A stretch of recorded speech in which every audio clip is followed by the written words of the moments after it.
कैरीचा तक्कू करू।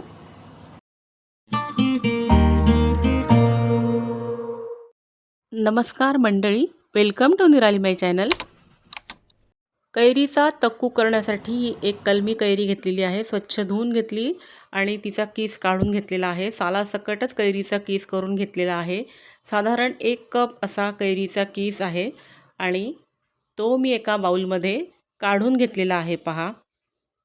आणि या कैरीच्या किसामध्ये गरजेनुसार मीठ घातलेलं आहे। त्यामध्ये गूळ मी घालत आहे। गुळाचे खडे मोडून घेतलेले आहेत। मऊ असा गूळ, साधारण 2 टेबलस्पून असा गूळ घेतलेला आहे। मीठ आणि गूळ कैरीच्या किसामध्ये चांगलं मिक्स करून घेऊया। मिक्स करून झाल्यामुळे त्याला छान पाणी सुटतं। गूळ आणि मिठामुळे चांगलं मिक्स करून आपण त्यामध्ये कोरडे मसाले घालूया। अर्धा चमचा हळद घातली आहे। चिमूटभर हिंग घातलेला आहे।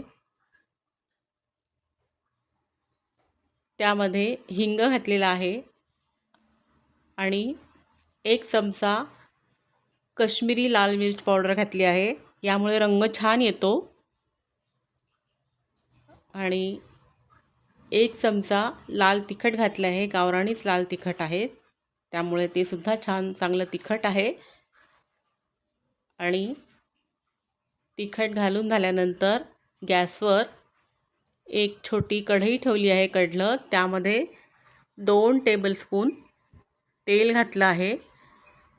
तेल चांगलं तापलं की त्यात 1 छोटा चमचा मोहरी घातली।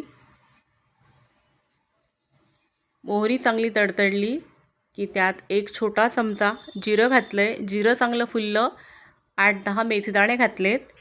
चव चांगली येते आणि ही झणझणीत अशी फोडणी या कैरीच्या किसाच्या बाउलमध्ये घातलेली आहे।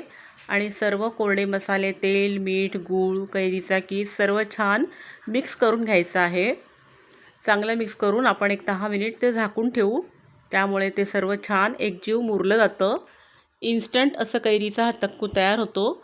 फ्रीजमध्ये एक 7-8 दिवस छान राहतो।